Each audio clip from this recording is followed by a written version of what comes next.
Hey Canada, what's new with you? So our government made a huge decision that would affect a lot of immigrants, especially international students, and the international students are not happy and they're protesting a lot. So what did your government do? So the government changed some rules on who can stay in the country, and they said that they want less people to become permanent residents here, and they want to limit how many students come here to study. That means that a lot of students who were hoping to stay here after they finish their studies must leave the country. But why did your government make this decision? They made it because our population is growing a lot. And our prime minister said that they want to be sure that there are enough jobs and housing for Canadians in the country. And what do the international students think about that? Obviously, they're not happy. They said they studied hard, worked hard, and followed all the rules, but now they have to leave the country after their studies are over. This is definitely a huge change, Canada. And the students are also saying that they spent a lot of money on their education, so they want a chance to continue living here in Canada and get jobs in here. Well, that's understandable. Yeah, so we will see what will happen, but this guy, the immigration minister, said that the PR changes will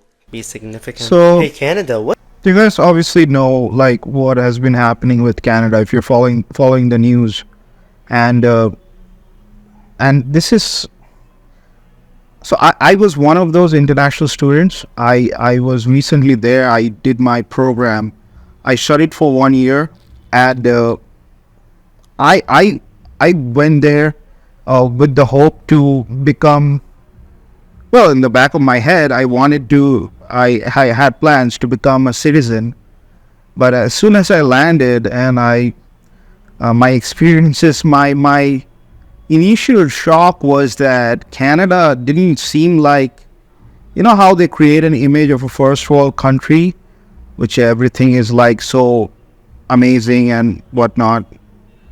Initially, I felt that, but then I realized that I don't know. They just treat people. I didn't expect to be treated differently because I am from a different country.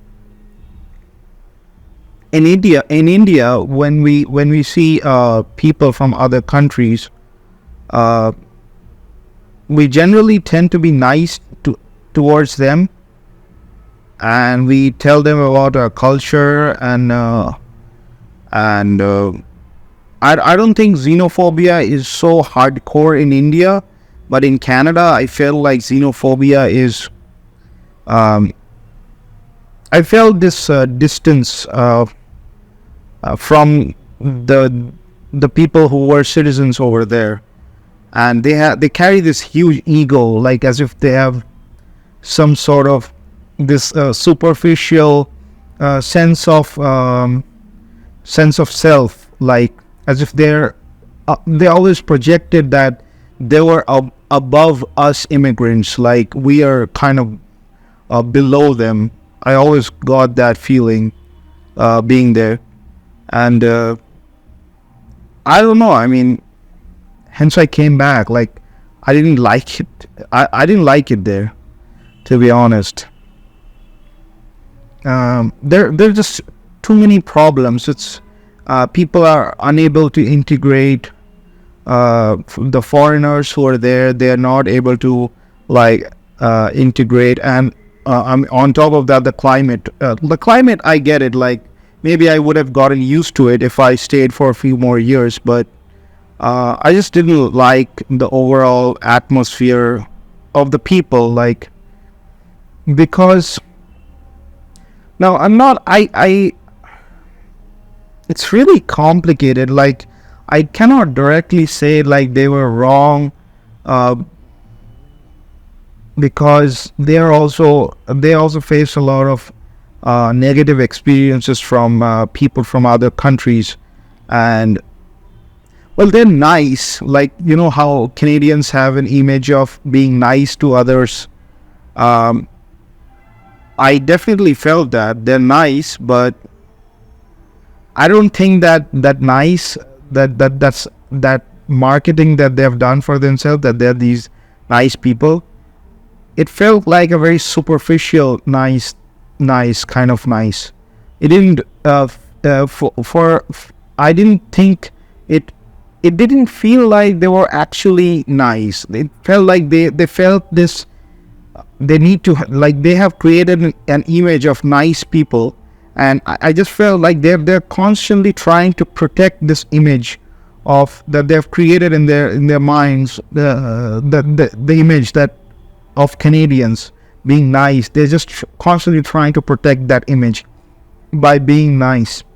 But the fact is that they're not. They're just regular people like everybody else. But the difference between people from other countries is that they're just honest. Like, if they don't like somebody, they just don't not act nice. But Canadians, even if they don't like it, so they're passive aggressive, which is kind of it's not good. Passive aggression is like you're building up aggression. And look what is happening right now. Where is all the passive aggressiveness gone? It's all coming out. It's like a dormant volcano that is now becoming active volcano. It's going to explode anytime.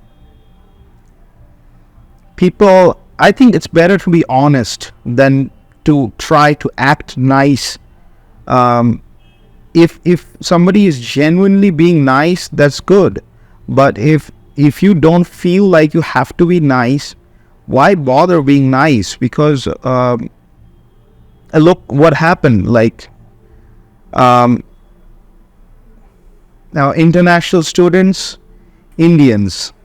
Yeah, that's true. Like Indians, like most of the international students are Indians. That's true, very true. And I don't know. Canada is very multicultural, but the multicultural, for example, Toronto is the most multicultural city in the whole world, right? And I was in Toronto, but you know what they don't say, like the multiculturalism is in a way that if you are a Mexican, you're gonna be with other Mexican people. It's very that group. So Nigerians live with other Nigerians, Indians live with other Indians, Chinese people live with other Chinese people. It's that kind of multiculturalism. Of course, you will find people from every country, you will find people from most countries of the world, but they live with their own people in their own colonies. And I think that's true for any country like UK or USA. Like Indians, I'm sure they live with other Indians in UK or even USA. And I just don't get the point of that, because I thought, like, if I went to Canada, I would feel like an international citizen of the world. Like, I wouldn't feel like an Indian or a Canadian. I just thought the point of moving to other countries, especially countries like Canada or USA, especially USA. Like, if I move to USA, if I move to Los Angeles in the future, why would I want to move there? To become an American or to become a citizen of the world? I don't know. I just a country thinking about their country, people can't blame them. I know I may get hate for it, but great decision.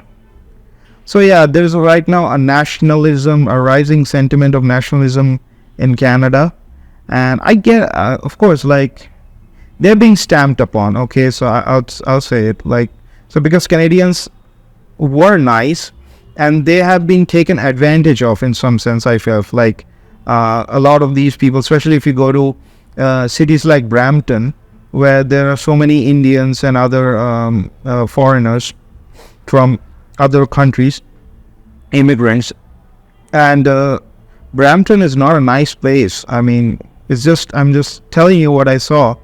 It's very violent, and it's very it's dirty. It's probably the dirtiest city in entire Canada, as full of trash and trashy people, and uncivilized people, and yeah, I mean, so it's not like, it's very hard for me to. So, for example, right now, this whole situation that's going on between India and Canada, it's hard for me to pick sides. Politically, I understand the whole thing that's happening. India is like Canada is, because Justin Trudeau is he's just a weird person, I think. And nobody even likes him in Canada. Everybody hates Justin Trudeau, to be honest. Nobody likes him. And he feels like he's high all the time. And so his story is different.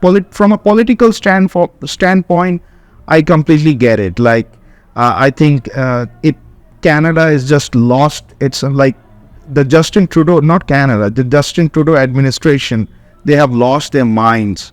And they are just, they're just, I don't know, they're just doing anything at this point to try to come back into power, just like any other political party. So politics is, it's always fake, and there's nothing real about politics. But like administration wise, but when it comes to people, actual people and their culture, yeah, I mean, I cannot really say like I can just go say like screw you Canada and go to hell, or like, I completely understand their struggles, but yeah, Justin Trudeau administration, they shouldn't have taken so many people. I mean, my worst experience in Canada has been that I went there and I saw that there are no houses. There were no houses for people to be in. I was living with 10 other people in houses. My friends, they were living with 10 people, 15 people in Brampton. You live in one house. There are 15, 20 people living in one room. There are like 4 people, 5 people living in a single bedroom. And it gets very unhygienic, and because of the climate in winters, you have to keep all your doors shut, and it's all indoor. It's very stinky and very dirty. You just cannot, like, if you feel like, I'm gonna just go out, I feel a little frustrated inside the house, I want to just go out. The winters are so harsh over there. I mean, during the months of December, January, you just cannot, even if you feel like, you just cannot go out. I mean, it's so depressing, and it gets toxic because of so many people, like, just how do you say, like, put in a small space. It's just weird. I mean, it's not weird, it's very uncomfortable to live like that. And it's not healthy. I saw my friends who went there. Like, I met so many people over there who were international students like myself, and because they were like, most of them are Indians, right? So it's easier for me because I'm also a Hindi speaking Indian. And so I went in the months of summer, and everything was so nice. But when the winters came, I just saw people, their mental health was dropping like crazy. People were talking weird stuff. So many of my friends started smoking weed. People who drank alcohol, they just doubled down on their alcohol dosage. They started drinking more, because you have to do that. The climate is such that you have to drink a lot of alcohol, smoke a lot of weed to survive. People who smoked cigarettes, they smoked even more. Like, they increased. I think they smoked 3 times more than they would have done in India or wherever they came from. But it's not a healthy atmosphere to be in. I frankly don't think that Canada now, like, the administration is bad, but because of the climate, it's very hard to live in a very congested way. Like, India is like, so many people exist together in India, right? So many people live together, and so it's a tightly packed country in terms of like people. It's a tightly packed country, but it works for India and works for Dubai because of the climate. People don't understand how big an impact the climate can have on you. And I can tell you from my own experience, I mean, it was not nice. Like, the situation, I mean, the entire situation was not good, and I didn't feel like I could I had gone kind of crazy living there. I lived there for just 1 year, and my mental health was effed up, man. My mental health was effed up completely. You gotta be rich to go. I mean, if somebody's planning to move to Canada for work or to study, I'm just gonna say that go there if you have have a shit ton of money in your pocket. So you might just, whenever you land, you might just not find a part-time job or whatever to support you financially. So you got to be mentally prepared for, let's say, you got to be mentally prepared for the first entire year. You won't be able to work. Like, there's a lot of competition even for part-time work, because there's so many international students. It's very difficult to find jobs, and frankly speaking, the employers, they don't want to hire part-time. They're not interested in part-time labor because it's very difficult to manage and train people because they're part-time and they can leave anytime. So no employer takes part-time work seriously. So that is what I saw, and hence it's very difficult to find part-time work, and it's also very, like, the pay is horrible. And right now the current living costs in Canada is so high that I'll just say this, like, if you have a lot of money, if you're really rich, then only go there. I saw most people who came, they took education loans from India, from their banks, and went there, and they're completely effed. They're completely effed, and I just came back. I don't know what happened to them. I hear in the news, if you search on Google, in Brampton, international students kill themselves all the time. They send their bodies to India through flight. Like, yeah, your son, your daughter came to Canada. Yeah, he killed himself. He committed suicide. The suicide rate of international students in Canada is very high. So, yeah, only go there if you can afford a nice little, like, 1 RK apartment for yourself. If you can at least you should be able to afford your own room, like a single room. You should be able to live and pay for the rent for a single room. But you gotta, I think, spend $1,200 per month for a small room in Canada, depending on where you are. But then again, if you go to even colder regions like Winnipeg is really cheap when it comes to living costs. But then again, if everybody goes to Winnipeg, it's not going to be cheap anymore. It's going to be expensive, and they don't have any infrastructure. Nothing is ready. They just they talk the talk, but they don't walk the walk. And that's my interpretation of Canadian people. They talk a lot of stuff. They love talking. They love making big statements, but but when it comes to execution, they're not really good at whatever. So let's just check a few of the comments, like, if I can, like, give you some perspective. A country thinking, I know this what's happening. I know the decision when get hate for it, but great decision. In case there's some confusion, let me tell you that not a single person on earth would come to study and go back home. Canadian education, especially the colleges, have zero value outside of Canada. Oh yeah, and by the way, the education, if you're going to study in a Canadian college, so there are two types of institutions, colleges and universities. The universities are the actual, they give the degrees, and that's like the real education. But these are colleges, where most of the international students go, including myself. I was a student at Conestoga College in Canada. But it's a scam. It's like a legal scam. I didn't learn, like, I learned whatever I learned, I could have learned from an online course, to be honest.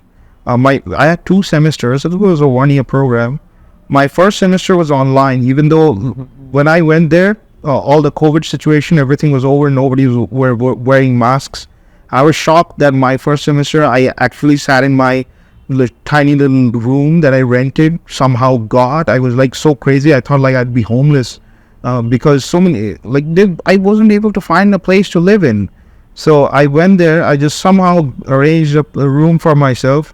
And I met really nice people from my own country. They were really good people. I love the people I've met there from India, my fellow batchmates.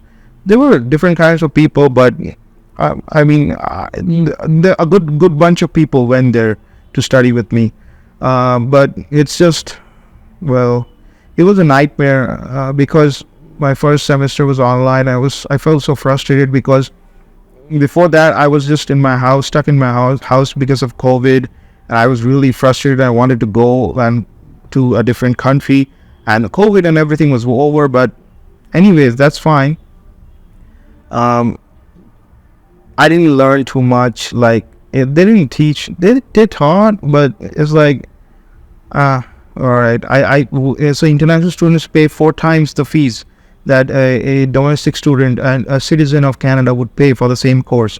But it's like they're running a business out of education, and a very it's kind of very scammy. Like you don't get a lot of value for the money you pay for the courses.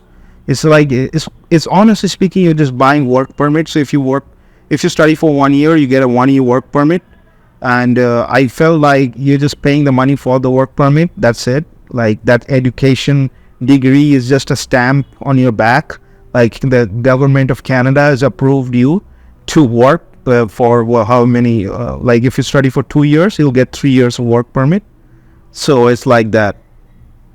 But these colleges, especially colleges like these popular ones, Conestoga and whatnot, Humber College, these colleges they have developed such a horrible reputation by taking random international students from everywhere they can and from the world. So the companies now they have started blacklisting colleges like Conestoga. They don't want people from Conestoga College. Especially Conestoga has a really bad reputation for some reason. I mean, even though it's one of the top colleges in Canada, but it has become a top college for international students. So it has developed a reputation for being a college for international students. So the employers now know, like, okay, we're not interested in that. Like, we want people who grew up in Canada. See, the way the companies think, their first preference is people who grew up in that country, because they will be more used to the culture of that country. So obviously somebody like me who just went there, it will be more difficult for me to fit in, right? And so many people went there who couldn't even speak English. I mean, I was so surprised. Like, you're moving to a country like Canada, like, at least you should be able to speak decent English. I'm not saying like you have to be fluent or something, but that is really unexpected. Like, why? And that's by the way, that's a requirement for you to move to to Canada. You have to give the English proficiency test, but most people, they don't even speak English. I mean, I don't know what the deal is. These are such large comments. Should have happened 8 years ago. So yeah, you gotta see some random comments, and but the Canadian government is horrible. The Trudeau administration is just, they're really like delusional. They have no idea what they're doing with their country.